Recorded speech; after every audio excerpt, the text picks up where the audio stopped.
Hey everybody, it's Jane Johnston with the Bar Hill Group at Remax Camosa, and I'm here with my best friend, Andrew Plank. Hi, how's everybody doing? Jane, you're looking all tanned and I'm looking all pale. It's Well, you're getting a lot more time off in the sun than I am. it's an illusion. She's driving with the top down. It's true.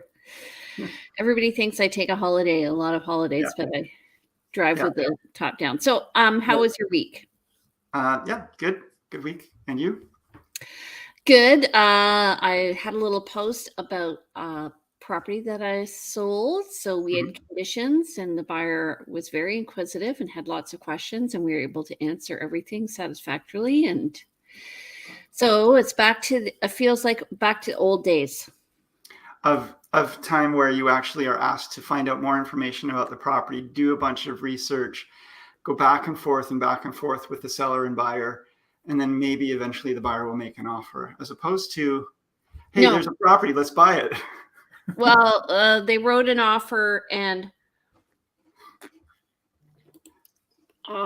they asked the questions, and then they removed their conditions. Do you like my new mug? It looks familiar. I've seen that logo before. I'm trying to give myself more of a tan. Okay. Anyway, so things are looking good. I did an update with a mortgage broker the other day, and so I do have them on our slide. I thought I'd just show it at the beginning so that we could talk about what's happening with the rates. What's interesting is when I look at these, we get these rate sheets from mortgage brokers all the time. And but really there's two numbers that we need to be aware of. So why don't we hop into that right now?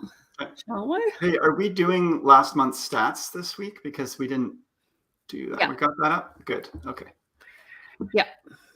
Okay. So we're doing the real estate market update for July 11th. Right. And these are the stats. And so we have prime and variable rate here at the bottom. These are the two numbers which are hard to read. 3.70 for prime rate. Prime rate. Okay. And variable rate is 2.80. Okay. And so, which is still good, 2.80. Oh yeah. I mean, when we first got in the business, rates were what, 8% or so, plus or minus. Yeah. And, and then it was interesting because at that time you would see people who had lower interest rates on their mortgages selling homes and saying, assume at this, people were advertising that, they had actually something of value when they were selling their home, which was a lower fixed interest rate. Right. So the only thing is that what people have to qualify for now because of the stress test is plus 2%. So they have to qualify for prime plus 2%, correct? Is that the way it goes? There's a buffer. I think that's about right. There's a buffer built in for approvals. The federal government's requiring this so that if you're going to get a mortgage, you have to get approved at a higher rate than is actually given, just for this exact reason that rates, may go up. And if they do, they don't want people to be caught unable to pay their mortgages. Yeah, and he's saying here, Anthony McLaughlin is saying variable rate is between prime 0.9 minus 0.9 and prime minus 0.4. So the reason why these vary is because it depends on the length of your mortgage, your amortization schedule, also all the terms and conditions that you have. Different lenders are offering different discounts based on, I guess, what they're trying to fill their portfolios with and your risk factors and so forth. But, so we're going to review rates today. We're also going to talk about, what does this mean for homeowners that interest rates are going up, and what does that mean you should do about it, if anything? So, and, we're not mortgage experts and we don't have a crystal ball. So we can talk probably in terms of, if you believe, I don't know, if you believe interest rates are going to continue to go up, and we have it on the books right now that they're predicting a 0.75% rate hike coming up this week, I think. And then they're predicting maybe another 0.5% in the fall, maybe another or more. So we are definitely bumping up. Yeah. So what we want to do actually is just look at the market, and then we'll talk about our predictions based Let's on. do it. Okay. Okay. So I went back actually to June 27th, which was interesting to me, just in terms of new listings and sales, because I couldn't find last week's. Missing. And why couldn't I? Because I was at Shawnigan Lake pretending to take a vacation, which never happened. But anyway, let's just do this month. So 147 net unconditional sales, compared to 835 for July of 2021. And so again, saying again, we're only in July 11th, and that second column is for the full month of July. So that's not as stunningly bad as it looks. Right. And then new listings, 346 compared to 971 in July of 2021. Mm-hmm. And active listings were at 2,090 compared to 1,270. Yep. So month over month, we're not bad. Yeah, I mean, we're still doing well for, I mean, inventory. It's nice to see a little more inventory, and certainly the buyers are appreciating seeing it and having a little more time to think about what they're looking at and make a decision around it. So Market Watch, Jane also has gone back, 2 weeks here to June 27th. So we're comparing June 27th, 2022 to July 11th. We've started adding this, previous look just to see, if anything's kind of changed or if there's a trend. It's just really a very rough estimate, but we can see here in this last week, so the right-hand column or the right-hand icon there, new listings 311 in the last week versus 125 properties have gone pending. So we have less than half of the new listings. The ratio of new listings to going pending is less than half. It's moving towards, well, not quite a third, but it's definitely, maybe 40%. That's quite a difference from where we were seeing almost parity at one point during, or even more selling than listing. 146 price decreases, and that's also, a good indication that people, we've reached a peak in the market, and people are either overshooting the market by listing too high, or the market's coming, decreasing itself, and they're having to decrease prices to follow. So when we have a conversation with a client at the beginning of the listing, we do talk about what's going to happen and whether or not we're seeing activity or not. If we're not seeing activity, that's when we say, okay, just be prepared. We may have to do a price reduction. Yeah. I like, there was an analogy that I like about, you're trying to get to a destination, you're trying to get sold, and it's kind of like, when you're trying to get to sold, it's like being on an airplane flying from, Victoria to Vancouver or what have you. You're never going directly there. You're going to always be a little bit off course, and you always, wind and other factors, and you're going to have to course correct. And if you're finding that the market is pulling you to one side, you're going to need to adjust. And I highly recommend you do it sooner than later, or you'll find yourself further and further off course. Yeah, you don't want to follow the market down. Mm-hmm. Okay, so total MLS listings and sales. You can see what Andrew was talking about, the list to sale ratio on the right-hand side there at 600 compared to just under 1,400 for the month of June. And so we peaked in May. That's pretty normal in terms of listings. And, I always talk about February being my favorite time to list because the list to sale ratio is so great. So the purchasers are out there, but there's not as many, and now we're getting an increase in the volume of listings. Yeah, and we'll see less listings. This trend, as you can see in past years, tends to go down over the summer, or slowly drop over the summer. So we'll see less listings coming up. Those are the bars in this graph, but we're also seeing a pretty dramatic drop in sales. And you can see, for example, if you look at 2020, that drop was definitely not happening. If you look at 2021, that drop was less pronounced. So we're definitely seeing this curve. And so it'll be interesting to see what actually the July stats tell us. Okay. So this is interesting to me because this is a predictor of where the market is in terms of like the whole overall picture. So this is looking at this graph and taking it to ratios. to sales ratios. And so we're now where we were about 2 years ago, which was a kind of a balanced market. Yeah, I mean, that was a more regular market. Now the trend is still downwards, so we may be moving towards a buyer's market. I've been saying it really, we won't really, I think, see until we hit the fall. Because I feel like summertime, maybe there's been a few hits to people's, with the interest rates, which we're going to talk about, and so forth. I think there's been some hits to people's confidence, but Yes.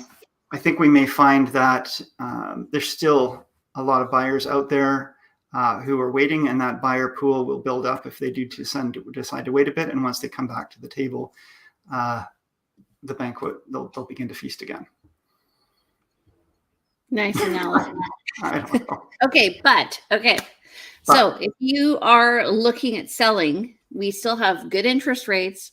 We still have high prices because this is a single family home prices. We're still around 1.35. Obviously, this is an average for the whole city.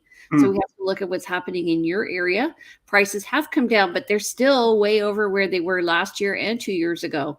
So it's still a good time to list. Yes. And if you are looking to list, you need to think about, I guess, what we're going to talk again, we're talking about real estate interest rates, right? So reasons for listing might be you think that interest rates are going to go higher and higher, and property prices may drop. And if that's something you believe, then it would probably be a good time to sell before, prices go down further, if you have an opportunity to rent or an opportunity to buy somewhere in a lower price market. But if you believe that things are going to stabilize or eventually go up again, it's a good time to hold on. So Shane's shaking her head because I'm just sort of saying, like, you kind of have to take action based on what you believe, and there's a lot of there is uncertainty coming. Well, you have to take action based on the facts. Like, I agree what you believe is important as well. But the reason why you want to consult with a professional like yourself, right, is because you have the perspective, right? True. But we don't have a crystal ball. And even if you go to any expert, mortgage experts, economic experts, and so forth, they will talk about trends and they will talk about what their predictions are. But they can never really say for sure what's going to happen. And I know, having worked with many people over time, that they've all got their own beliefs about where the market's going and what's going to happen in the future. Right. I've worked with people who are saying, have said for the last 2 years, oh, the market's going to crash. And they were waiting for that to happen and watched property values go up 25, 30, 20%, 25%, 30% a year, and are still on the sidelines. But they have to, I can't tell them what is going to happen, and neither can, so what I'm talking about is not, yes, you should talk to experts. You should make your own decisions based on what the experts have to tell you. But we can't really predict super far into the future. No, you can only, somebody asked me in February what their house was going to be worth in August because they wanted to list. And I was like, I have no idea. Yeah, I had a client reach out and said, hey, we're not ready yet, but we're going to be, maybe September listing. And what's my house worth today? And I said, well, I could tell you, but it's going to have nothing at all to do with what we're going to do in September. Right. So relatively speaking, compared to a few months ago, we're down 100,000, but up over 2 years ago, we're over 300,000. So this is exactly what you're saying. And I always tell people, I can give you the perspective right now. So here is the now price. Here is the potential price, but we're going to have to look around and see what everybody else is listing at and what's going on.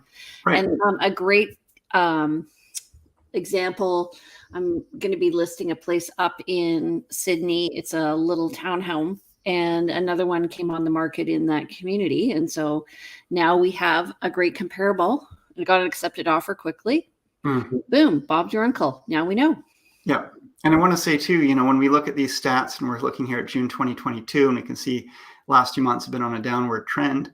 And we could also, if we sort of swiped and forgot about everything to the right of December 2020, and we only had that beginning of this graph, we would look at the first few months or the last few months of 2020 and say, oh, you know what, based on December 2020, we're probably going to see things continue to go down.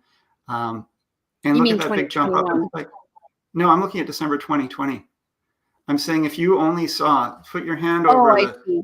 thing, and if you could only look at that far left graph, you'd see and be sort of assuming we're going to see a big drop. Right. Or some trend of drop, and we just don't know for sure. Yeah, and What if we you do look know from is- October 2021, we see actually a very steady market. If overall, if we were to look back in time. Yeah, I think we are coming towards some corrections. I mean, I'm not saying that, I'm not being all, it's all sky is beautiful and sunshine and roses, but I'm saying we can't really predict super far into the future here. We should, Hey, and to reiterate what Jane said, we should deal with the moment, what we have in the moment if you're making a decision. thank you, Andrew. You're welcome, Jane.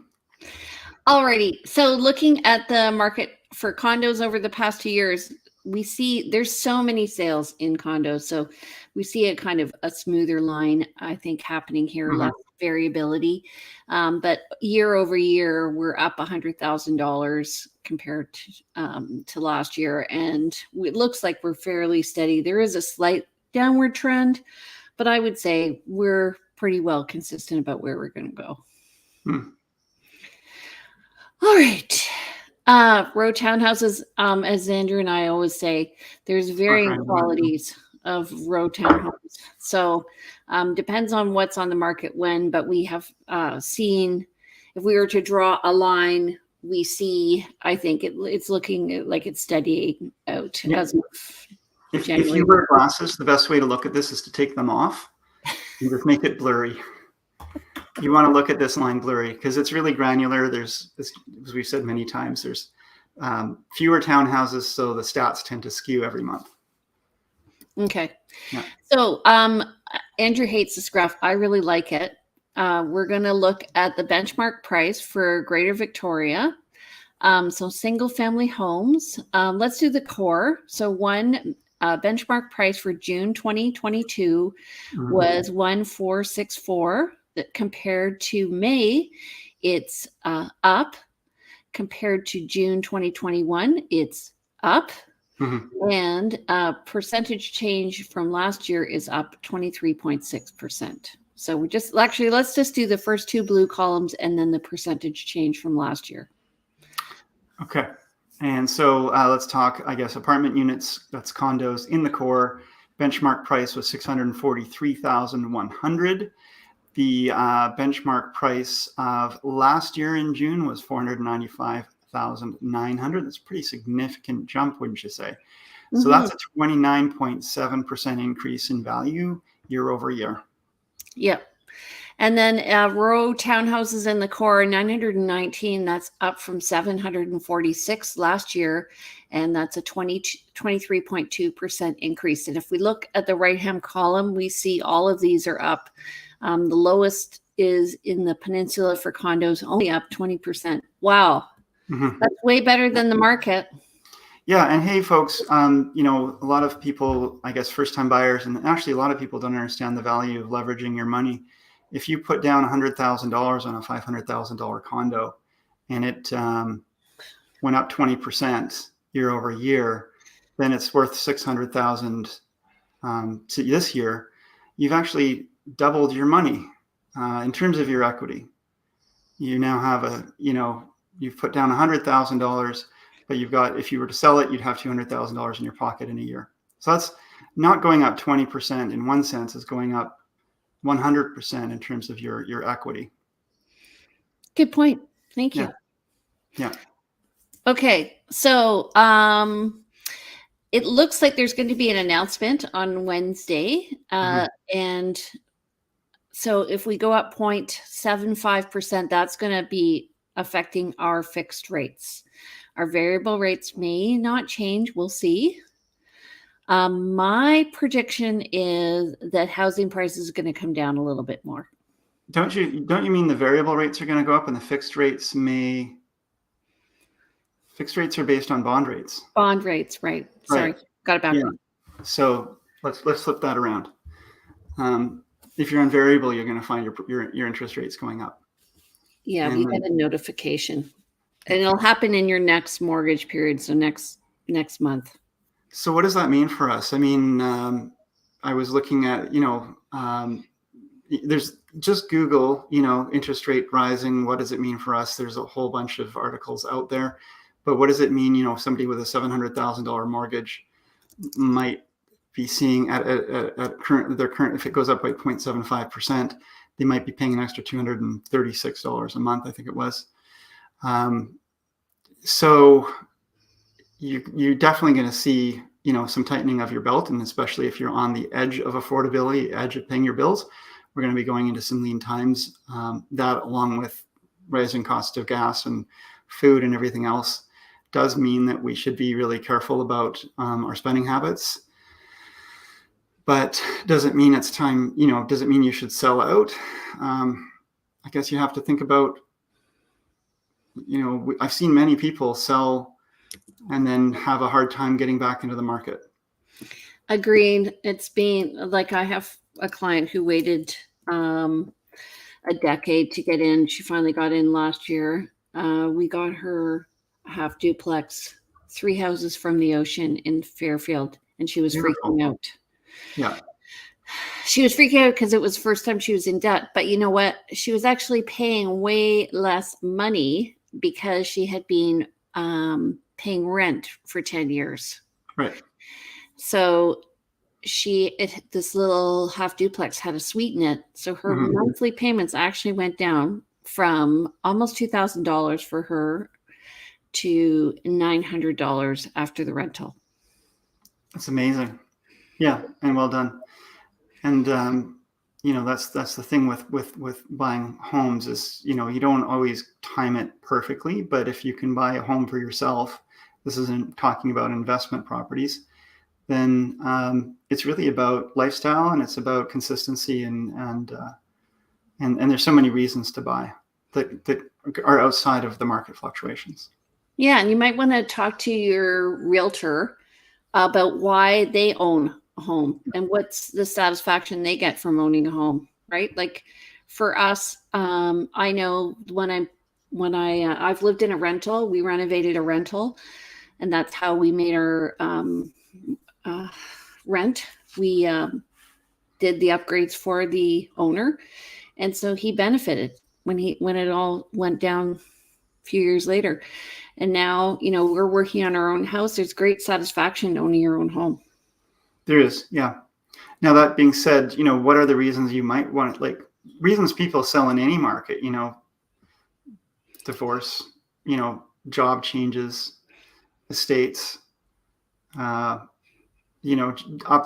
downsizing because there's a change in family, or change in your own economic situation. Right now, probably people are thinking about their economic situation and should they sell. I had a conversation with someone years ago. It was a really interesting conversation where they owned a home, and they were in the Highlands. And this home, they were living on very little money trying to pay their mortgage. And they had missed some payments, and it was unaffordable for them. They couldn't actually afford this home anymore. And they said to me, can you sell this home? And I said, I can't sell this home for what you owe on it. You'd be selling it for less than it's worth. And so they were continuing to pay their mortgage. And I said, at some point the bank's going to come take this. So why don't you're going to have to just, stop paying your mortgage and let them foreclose on you.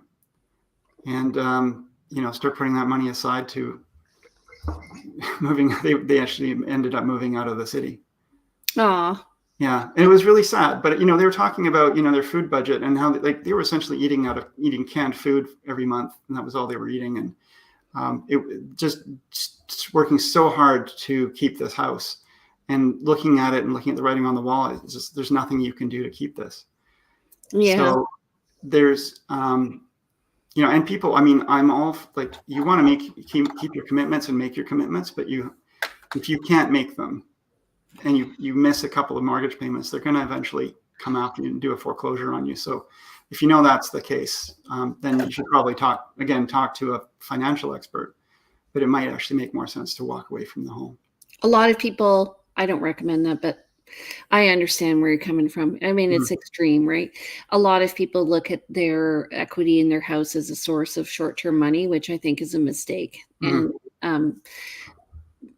I mean, lots of people come and talk to us about their lives and what's happening and everything. Like maybe they've lost a job or whatever. And so, real estate is really about helping people manage making major decisions about money, and counseling them about the pros and cons. It's not like for the faint of heart, honestly. I've had many evenings where I've had trouble sleeping because somebody is going through a hard time and we have to counsel them through that decision. So, and when it does come, if you are finding yourself in some financial hot water, it does mean talking to more than one expert and understanding your options. And one thing that realtors do is we connect, we're connectors. So if someone says, and people don't know what they don't know, so they come to you with these problems, or these concerns, and we can connect them up with experts that can give them advice. And maybe maybe they have the option of refinancing their mortgage, extending their mortgage for a longer period of time and lowering their monthly rent rates. Maybe the bank will give them a bit of a break if they can make a case for it. Or maybe there's some government supports out there for people in their situation. So, I wasn't giving blanket advice. It's all about cash flow, really. That's and making it work. And understanding, cash flow, understanding your options, and making a plan around it. Okay, so Andrew, do you have anything coming up listing wise? Probably. I've got a condo, sort of a view condo coming up. Would be in View Royal area over by So I'm meeting them this week, and then I may have something else coming up out on Brookside. I think I may have mentioned that. Really? Yeah, at some point we're waiting to find something for them first, right? So there's things that are happening, but if may wait till we've actually found a place before we list. Okay. Well, I have a 2-bedroom, 2-bath condo coming up on Brookside. It's a corner unit. It's going to be high fives, and it's on the cool side of the building. So it's in the woods. No, that faces south. It's on the northeast corner. And then I have another townhouse coming up on Amelia. That's going to be 1-bedroom, 1-bath. We're going to be listing that this week. I don't have a price for that yet. A 1-bed, 1-bath townhouse. Nice. Yeah, and that's going to be in the 5s. And then I have a little house coming up in Kettle Creek that's 3 bedrooms, 2 baths. And we have, again, we're looking at what's happening in that market before we determine the price. But that's probably going to be in the 7s. Yeah, Kettle Creek's an interesting one. There's a lot of different little configurations, these tiny little homes. But I really like those homes, but they're kind of a townhouse alternative, you might almost say. Yeah, low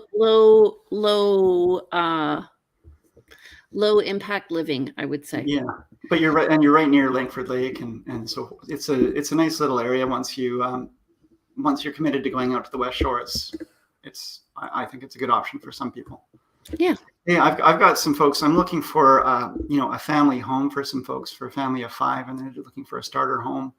So they don't need it, although it's a family of 5. They're not looking for or needing a lot of space because their budget is really like under 900,000, maybe higher if they've got a suite in there. But it's really looking for a bit of a needle in a haystack. So we're willing to compromise a bit on condition or size. They're willing to try to fit their family into like a 3-bedroom, 1-bath home. It's young children. So, what have you? If you know of anybody listing a home in the core, we are looking desperately for this young family. Well, my listing on Whiteside is going down to $849, and it's 3-bedroom, 1-bath on a 6,000 square foot lot. It is not a large home. It is 900 square feet, but there's room to build. Okay. And Okay. you can enclose the carport. Okay. Well, I'll remind them of it. We have already talked about that one, but I will remind them of it. $25,000 price reduction today. Okay. All right. So, by the way, everybody, we are on every Monday at 10 a.m. Please join us. Andrew, how do people get in touch with you? You can reach me 250-360-6106 or email me info@andrewplank.com. Check out the website, andrewplank.com. Okay, and if you want to reach me, my name is Jane Johnston. I'm with the Briar Hill Group at Remax Camosun. Don't forget to subscribe to our channel. I don't know how I just did that. And you can reach me at 250-744-0775. My email is briarhillgroup@gmail.com. And you can check out both websites. I have briarhillgroup.com for buyers and sellers and VancouverIslandTime.com for neighborhoods. And these videos are on here. And as well, I just want to say, Andrew, thank you for being you. Oh, Jane, thank you for being you. I look forward to this every week with trepidation, but also what are we going to talk about this time? But I enjoy it. It's always fun. Okay, bring your tan next week. Yeah, I got to get out and get some sun. Okay. Okay. All right. See you guys. Take care. Thanks, Bye. everybody. Bye.